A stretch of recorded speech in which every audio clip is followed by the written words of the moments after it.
wuxuu ka shaqeeyay sawir qaadid iyo dhisidda bogag internet, laakiin nasiibku muusan saacidin, wuuna ku fashilmay isku daygaas.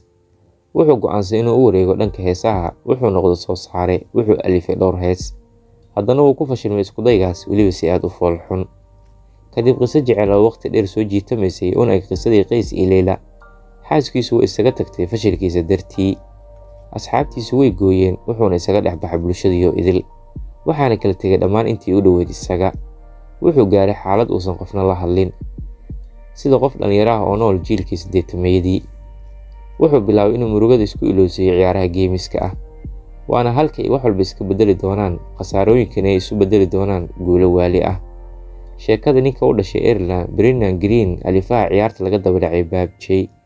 Maalin maalmihiisa ka mid ah, Brennan ayaa hor fadhiistay telefishinkiisa, wuxuuna daawaday filim ay soo saar shirkad Jabbaan laga leeyahay oo lagu magacaabo Battle Royale. Waana qiso koox arday ah oo dhexdooda isdilaya weliba hal goob. Brennan waxaa saameyn ku yeeshay filimkii. Niyadiisa waxaa ku soo dhacday fikrad ah in filimku uu bedelo ciyaar video game ah.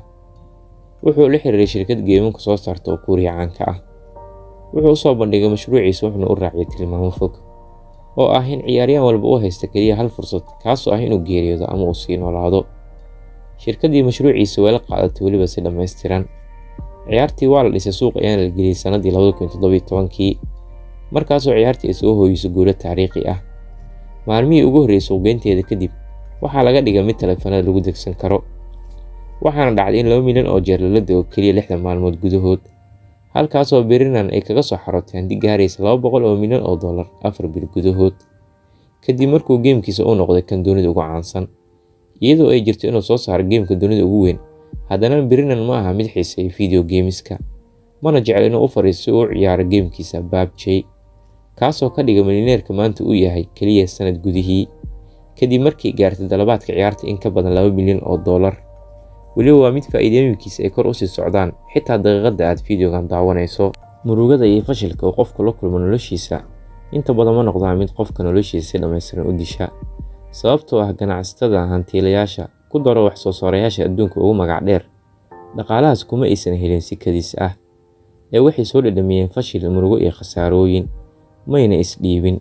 Fashilkoodu wuxuu noqday wadadoodii. Ku darso guusha kaliya ma ahan, ee wuxuu noqday wadadii ay ku gaari lahaayeen hadafkooda.